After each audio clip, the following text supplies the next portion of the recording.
The night air was thin with rain, city lights bleeding across the wet asphalt. 17-year-old Amara Lewis adjusted her hoodie and stepped out of the studio, clutching her gold-plated headphones, the ones engraved with her stage name. AM. Her single had just crossed 10 million streams. She should have been celebrating. The siren cut through her thoughts. Blue and red lights exploded behind her. Tires hissed. A police cruiser blocked the curb. Officer Dale Harker stepped out, hand already resting on his holster. His flashlight sliced through the dark, fixing on her face. Hands where I can see them. His voice wasn't questioning. It was ownership. Amara froze. I was recording. He didn't care. Don't move. The metal of the cuffs was cold enough to burn. He yanked her wrists behind her back, the rain pooling in her sleeves. Her bag fell open. Lyric notebook, demo USBs, a Grammy invitation, all scattered under the cruiser's light. Nice props, he sneered. Steal 'em from someone famous? Her pulse thundered. A camera phone glimmered from across the street. Someone whispered, "She's AM." That's her. Harker's jaw tightened. He didn't lower the cuffs. Inside the patrol car, Amara's reflection in the window fractured, her own face broken by flashing colors. She bit down on her words as the radio crackled, dispatch echoing her name. Suspect identified. Grammy nominee. Amara Lewis. The silence that followed was louder than the siren. Harker's knuckles whitened on the wheel. Rain drummed harder. She looked at him in the mirror and said, quiet but steady, "Now you hear my voice." The cruiser rolled into the night, sirens blurring, and the cameras followed. Rain soaked the pavement, turning every headlight into a blur of trembling gold. Amara Lewis tucked her headphones into her jacket and quickened her step. The studio behind her still hummed faintly with bass, her final mix, the one that might change everything. She didn't see the cruiser until it blocked the crosswalk. The tires hissed. Doors slammed. A voice broke the air, sharp, commanding, rehearsed. Step away from the vehicle, hands visible. She froze, confused. "I'm not driving." "I just didn't ask." "Hands up." Officer Dale Harker's flashlight hit her eyes. He saw only the hoodie, the skin, the shadows. She saw the outline of power, badge glinting like a warning. Amara raised her hands slowly. "Sir, this is my studio." He stepped closer, hand resting on the holster. "We got a call about a break-in. You match the description." "Description?" she whispered. "Black, hoodie, alone at night." The words fell like a gavel. She tried to breathe through the pulse hammering in her ears. "You can check inside." "My name's Amara Lewis." He grabbed her wrist. Cold metal clicked around it. The other cuff followed. The gesture was practiced, impersonal. "We'll sort that out downtown." A small crowd had gathered. Phones lifted. Someone whispered, "Isn't that AM?" Harker stiffened. "Turn those cameras off," but the lights kept recording. Rain slicked the pavement. Amara's reflection looked like it was drowning in red and blue. Her voice trembled, but not with fear, with disbelief. "You're arresting me because I exist in color." He didn't answer, just pushed her toward the cruiser. Inside, the radio crackled, static, then clarity. "Dispatch, confirm suspect name Amara Lewis. Grammy nominee, pending ceremony." The silence that followed could have broken glass. Harker's jaw tightened. Amara turned her head toward the window, rain streaking across the glass. Her reflection blurred. "Now you hear my voice," she murmured again, softer, almost prayer-like. Outside, the phones kept filming. Inside, the lights pulsed against her skin like a heartbeat she didn't own. The cruiser pulled away. The city didn't stop watching. The fluorescent lights inside the precinct buzzed like trapped insects.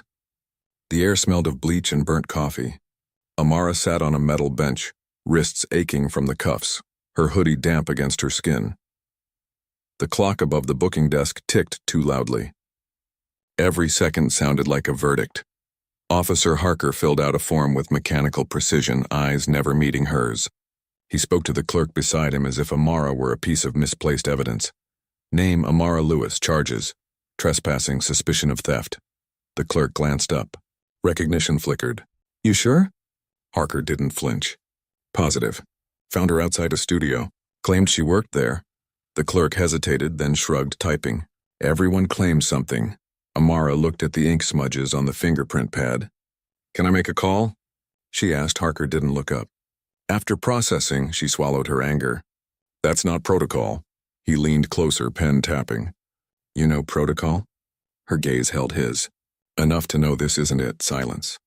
The younger black officer at the back, Officer Gray, paused mid-paperwork. His eyes flicked toward her, then away. He didn't speak. Complicity lived quietly. Harker slid a clipboard toward her. Sign here. What am I signing? Receipt for your belongings.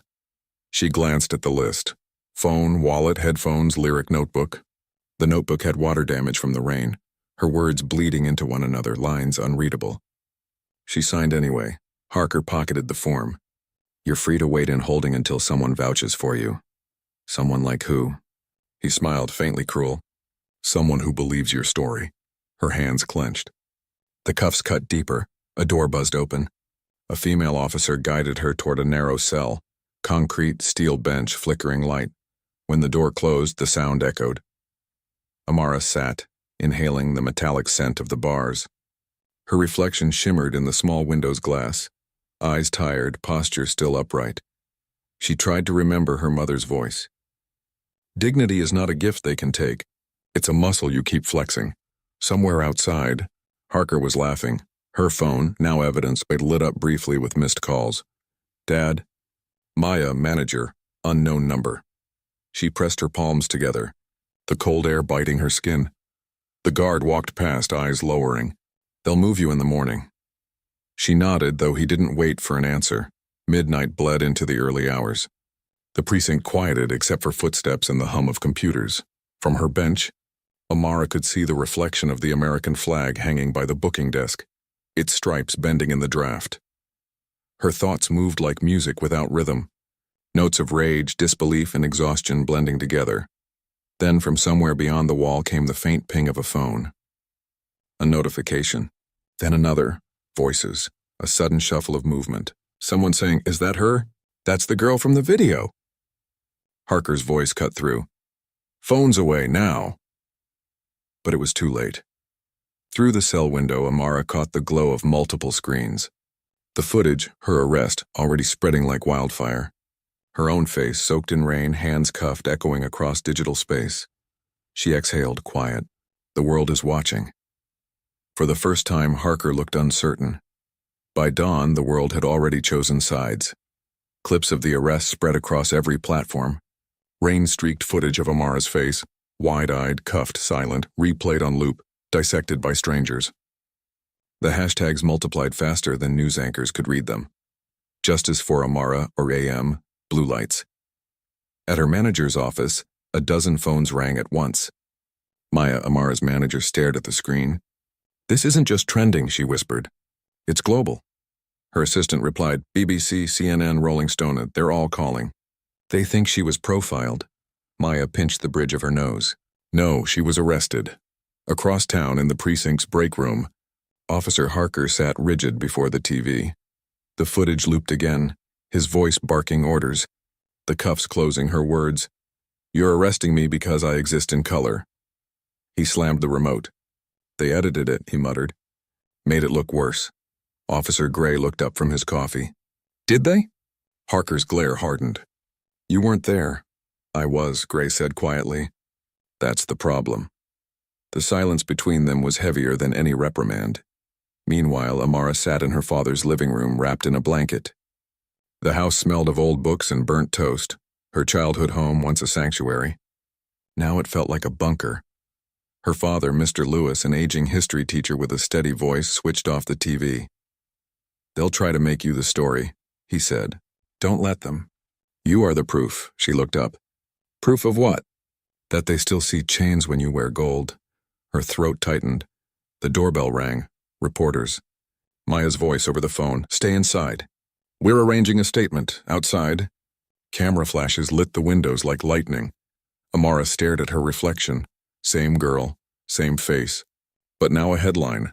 Her phone buzzed, a message from her producer. "We'll stand by you." But the label's nervous. "They want a clean statement, no accusations," she typed. "I won't lie to stay employable." Then deleted it. Then typed again. "I'll speak when I'm ready." The news tickers rolled beneath her silence. Grammy nominee Amara Lewis detained in racially charged incident. Her father spoke again, quieter. You can't outsing their prejudice, but you can outlast it. At the station, Harker's supervisor entered. A heavy-set man with a press release in his hand. We're handling this internally. No comment to the media. Harker stood. Sir, I didn't know who she was. The supervisor's eyes narrowed. That's the issue. You shouldn't have to. The words hit harder than reprimand. The statement went public an hour later.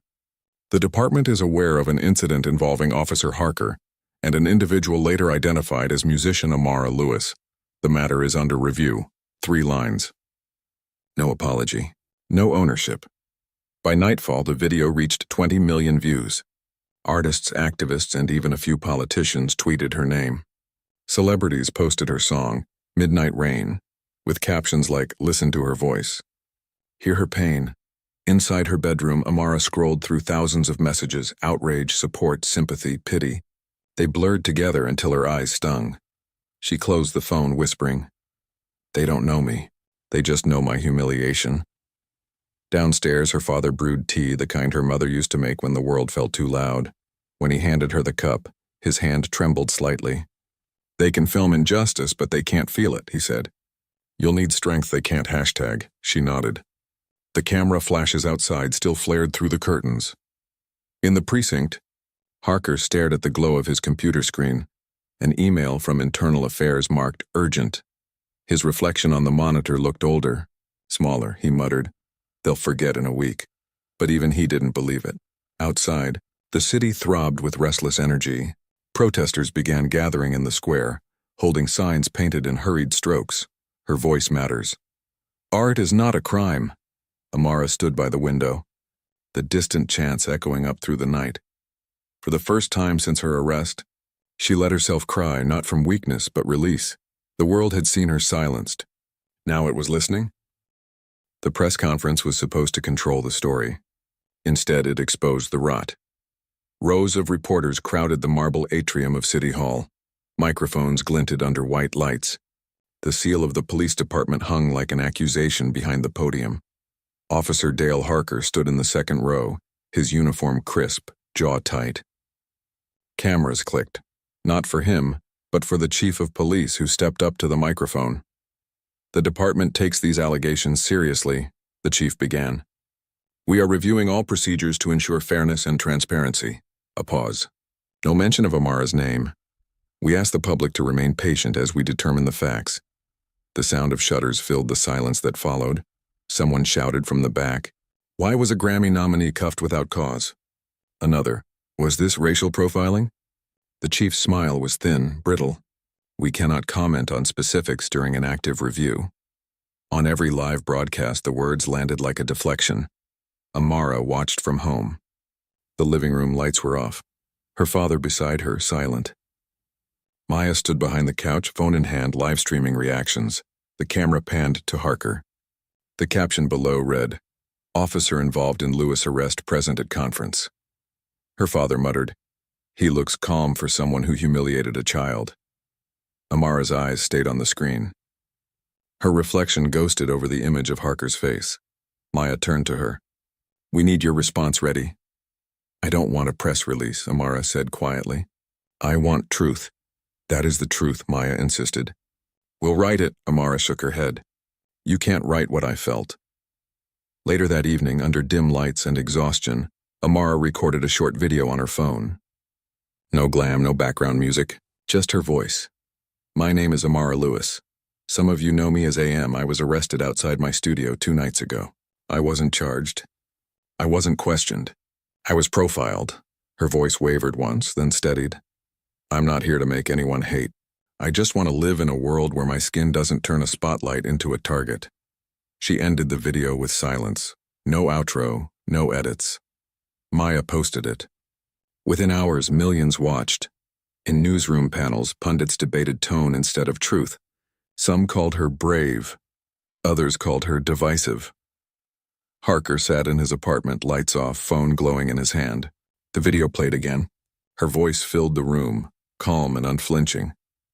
"I just want to live in a world where my skin doesn't turn a spotlight into a target." He paused it halfway through, jaw tightening. "She's turning this into politics," he muttered. though something hollow sat beneath his words. His wife entered, setting a cup of coffee beside him. "Maybe it already was," she said softly. "You just didn't see it." He didn't reply. Back in the city, crowds gathered again, larger this time. Her song, Midnight Rain, played from speakers held by protesters, its melody looping between chants. Amara stood at her window watching. Maya urged her to stay inside. "Let the lawyers handle it," she said, but Amara couldn't. She stepped out into the night, hood pulled up. No security, no fanfare. The crowd didn't recognize her at first. Then someone did. The music faded into silence. She climbed onto a low ledge, rain dampening her sleeves. "You don't need to shout my name," she said into the crowd's hush. "Just don't forget why this matters." No anger, just weariness sharpened into conviction. "Every song I've ever written is about voice. You can lose it in a heartbeat, in a siren, a badge, a hand on your arm. Don't let the system steal yours." Applause erupted, raw, spontaneous. The chant rose again. Her voice matters. Across the city, Harker watched the footage replayed live. His reflection on the TV screen looked smaller with every cheer. His phone vibrated. Internal Affairs hearing. 8 a.m. mandatory. He didn't move for a long time. At midnight, the rain returned, soft and constant. Amara sat on her porch steps, hoodie up, listening to its rhythm. Her father joined her. "You did right," he said. "I don't feel right," she whispered. "I feel exposed," he nodded. That's what truth feels like when it's finally out. In the distance, sirens wailed again. This time she didn't flinch. The night was heavy, but it belonged to her now. The morning air was still when Amara woke. Her phone was already buzzing. New messages, new interviews, new demands. The world had turned her pain into a performance. She ignored them. She needed silence. Her father sat at the kitchen table reading from an old, worn newspaper folded in half. A black and white photo stared up at her. Civil rights marchers from decades ago. He traced the lines with his finger. "Same eyes," he said. Amara poured coffee. "Whose?" "Yours, theirs. Anyone who ever got tired of asking to be seen." She didn't answer. On another side of the city, Dale Harker sat in his car outside the station. He hadn't gone inside yet. The weight of his uniform felt heavier now, not pride, but residue. Inside the dashboard's reflection, he looked older, or maybe just unmasked. He remembered his father's voice years ago. "Don't let them disrespect the badge. The badge is your authority. Don't hesitate." He had never questioned who them meant. Now, with the city still echoing Amara's name, he wasn't sure anymore. He opened the glove compartment.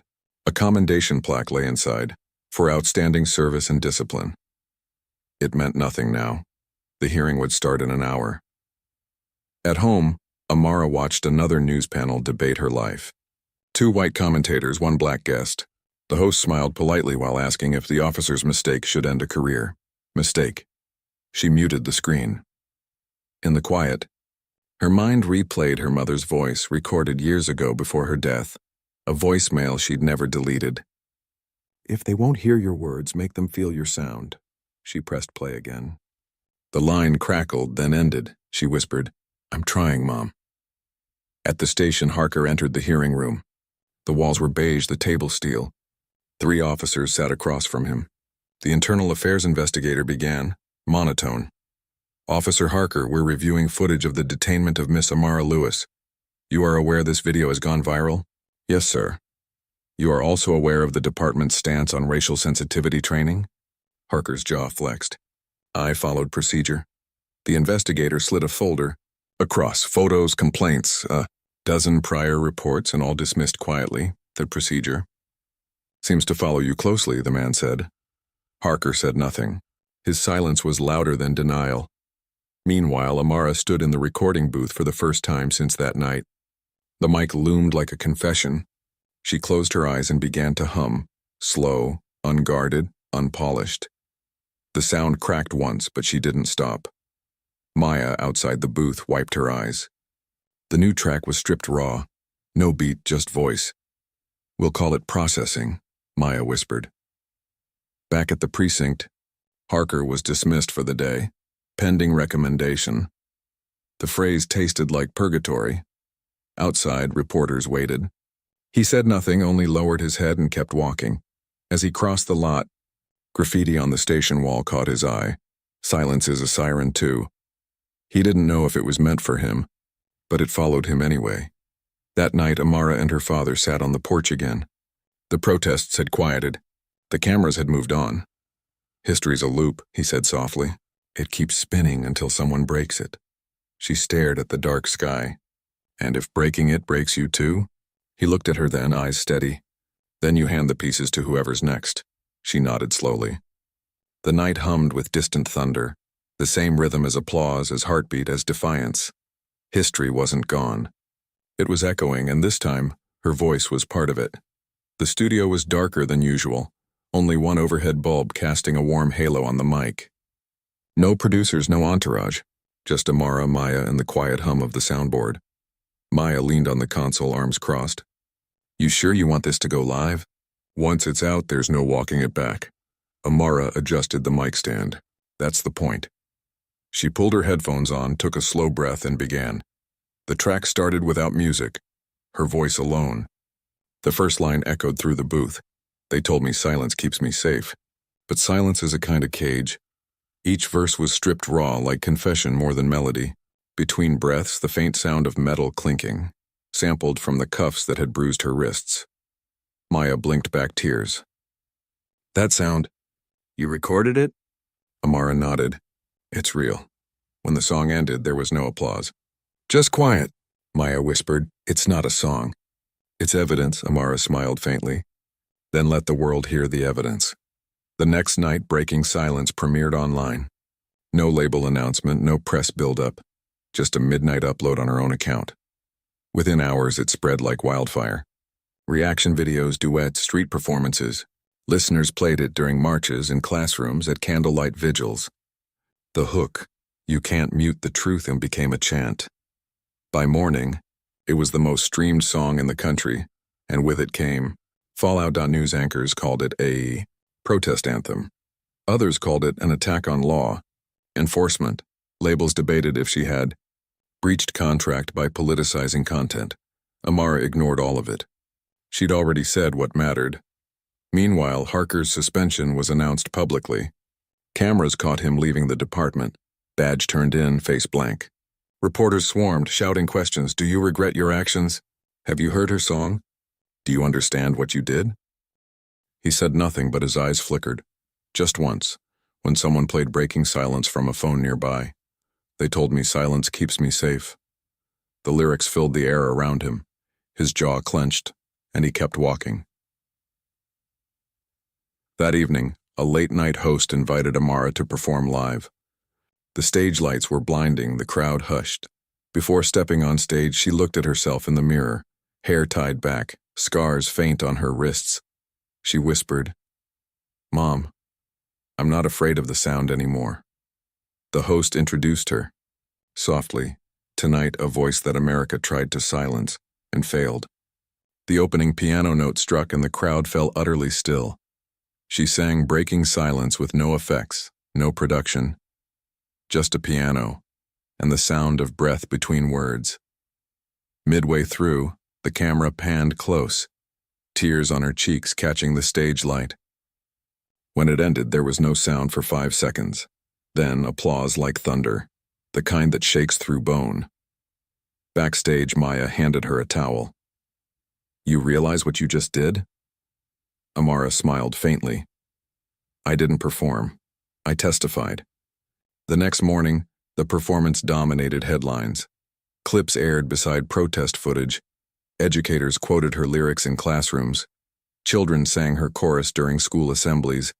But not everyone was celebrating. Police unions condemned the performance as divisive. The department issued another statement, sterile, defensive. Harker's name appeared again alongside words like retraining, procedural review, and public scrutiny. In a quiet suburban home, Harker watched the replay on TV. His wife stood in the doorway. "You should listen," she said. "I've heard enough," he muttered. "No," she said firmly. "You've heard. You haven't listened." He turned off the TV and stared at the blank screen, seeing only the reflection of his own uniform folded on the couch. The silence pressed in, heavier than handcuffs. Across town, Amara's father was grading papers at his desk when the broadcast replayed. He paused, smiling faintly at the screen, her daughter standing tall, voice unwavering. He whispered, "You broke the silence, baby. Now let them live with the noise." That night, as Amara scrolled through the endless sea of messages, from fans, from activists, from strangers saying thank you, she stopped on one from an anonymous account. "I was the one who didn't speak up that night. I should have, I'm sorry." She read it twice. She didn't reply. Instead, she closed her phone, leaned back, and let herself breathe. The world was finally listening. But listening came with a cost, and she could already feel it in her bones. Her face on screens, her voice replayed 1,000 times, yet she still didn't feel free. Because freedom wasn't fame. It was silence that didn't hurt anymore. 2 weeks after breaking silence, Amara's name was everywhere. Magazine covers, talk shows, documentaries in production. The song was no longer hers. It had become something bigger, something uncontainable. Her lawyer warned, "When the story grows too fast, it eats its author." He wasn't wrong. Anonymous sources leaked body cam footage from that night, the full, uncut version. A 15-minute video showing everything, the stop, the insults, the slap, her trembling hands, her calm voice repeating, "Officer, please record everything." Within hours, it flooded every feed. The nation watched. Some turned away after 10 seconds. Others replayed every frame as if searching for justification in her restraint. And then came the silence, the long, collective inhale that follows undeniable truth. Maya burst into Amara's apartment, laptop in hand. "It's out. All of it." Amara didn't look up. "I know. You should issue a statement." "No. Let the tape speak." "But, Maya," she said quietly, "it's not my job to interpret my trauma for them." The footage changed everything. Protests reignited. Commentators split into camps, outrage versus denial. The police department scrambled, claiming editing bias until the timestamp proved otherwise. Even the commissioner spoke on live TV. "We cannot defend what we've seen. This department failed in duty and ethics." By evening, Harker's name was trending again, but this time next to words like criminal charges. A knock echoed through Amara's apartment. Her father entered, eyes tired but proud. He set his phone on the counter, showing her the headline, "Officer Harker arrested, charged with assault and civil rights violation." He looked at her silently. She whispered, "It's done." He shook his head. "No. Justice is never done. It just moves." She exhaled slowly. "Then let it move without me." That night, Amara went live for the first time since the song dropped. No makeup, no background music, and just her sitting cross-legged on her couch. She spoke quietly. "I didn't release that footage, but I'm not hiding from it. The world saw what happened because it keeps happening. I don't want to be your symbol. I don't want to be your trending tag. I just want the system that broke me to stop breaking people who look like me." The comments exploded. Tens of thousands of people watching, spamming hearts, flags, hashtags. She ended the stream abruptly, whispering, "Enough for tonight." The next morning, the knock came again. This time, it wasn't her father. Maya opened the door to find a woman in a gray suit, clean-cut, federal badge glinting. "Amara James?" Amara nodded. "I'm Agent Torres, Civil Rights Division. I'm leading the inquiry into your case. You may be required to testify." Amara's breath caught. "Testify again?" Torres's voice softened. "This time you're not on trial." Maya stepped forward. "And the department?" Torres hesitated. "They're collapsing in on themselves. Everyone's scrambling for immunity deals, but your name, it's forcing accountability in ways we haven't seen before." Amara said nothing. She only nodded once. After Torres left, Maya muttered, "You wanted to break silence. Now you've broken the system." Amara stared out the window. "Systems don't break. They bend until they snap back." That evening, a new clip surfaced, not leaked, but broadcast. It was Harker, sitting in a county jail interview room, eyes hollow, voice low. They told me to assert control, that she was non-compliant, but she wasn't, she just wouldn't be afraid, and I didn't know what to do with that. He paused, looked straight into the camera. I thought my badge meant power. Turns out, it just meant I was scared of being powerless. The interviewer asked, "Would you apologize to her?" He nodded once. Not on camera, but cameras were already rolling. The next morning, Amara's inbox filled with messages again. Interviews, offers, documentaries, brand deals. She ignored all of them. Instead, she opened an old notebook from before the arrest, handwritten lyrics, messy, half-finished. At the bottom of one page, a line she'd written months ago. "The truth isn't loud. It's just the only thing that doesn't echo."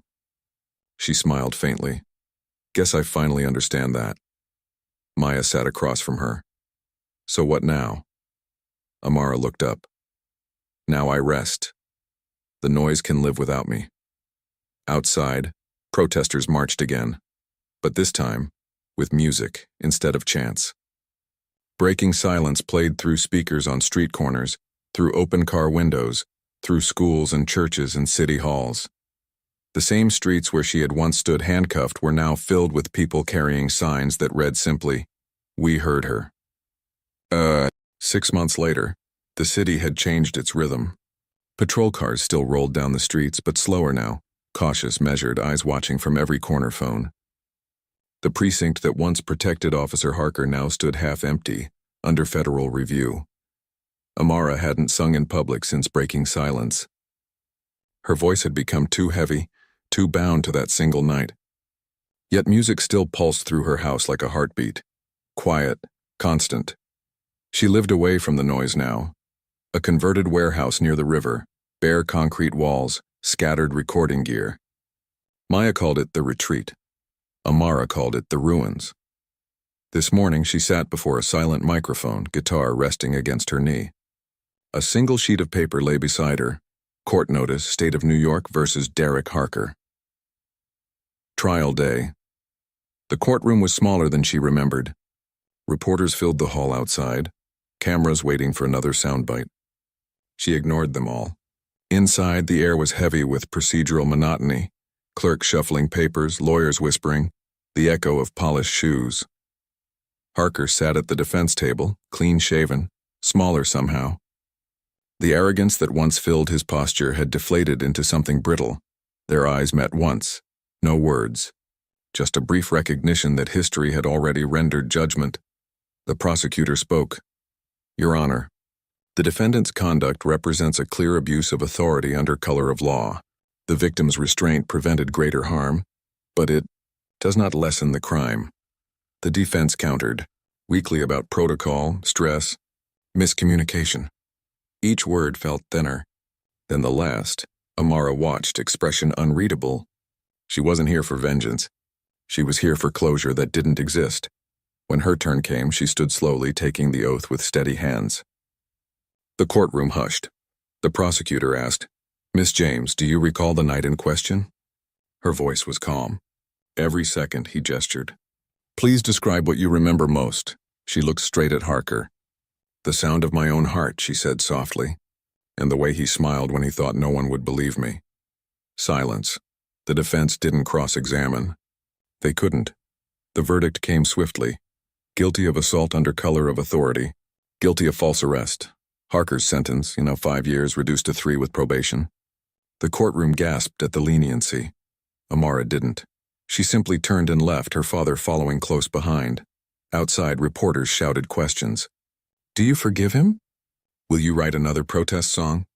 Do you think justice was served?" She stopped once, turned toward the cameras and said, "Justice isn't a sentence. It's a signal, and the signal has only just begun." Then she walked away. Weeks passed. The city moved on. Headlines faded, new scandals replaced the old. But somewhere in every conversation about race, power, or silence, her name lingered like a watermark. She kept writing. Not songs, letters, essays, fragments. Some days just lines of thought she never sent. What happens when the truth wins but the wound remains? What do you do with a story that refuses to end? Maya would visit, bringing groceries and updates. You're a symbol now, she'd say, half joking. Amara always replied, symbols can't breathe. Still, late at night, she'd find herself scrolling through comments, strangers sharing how her song helped them survive their own version of silence. Each one a tiny reminder, maybe breaking was the point. Spring came. The city's memorial festival for victims of police violence invited her to perform. She refused at first, but when she saw the lineup, young musicians, poets, kids who carried her lyrics on cardboard signs, she agreed. The stage was built in the same park where she'd once been handcuffed. When she stepped up, the crowd fell silent. No spotlight, no dancers, no production. Just her and the guitar. She spoke into the mic. They tried to turn my pain into their lesson. I'm taking it back. Then she began a new song, soft, raw, unfinished. Lyrics like wounds, stitched with hope. I walked through the sirens, through the hands that shook the night, and I'm still standing, though I lost the right to fight. You can chain my voice, but you can't erase the sound of a girl who fell and built the ground. Tears streaked faces in the crowd. Some sang with her. Others just stood, silent, witnessing. When the last chord faded, she whispered, "That's all I have." The audience erupted, not in cheers, but in the kind of quiet applause that comes from shared mourning. Later that night, as she packed her guitar, a young boy approached, maybe 14.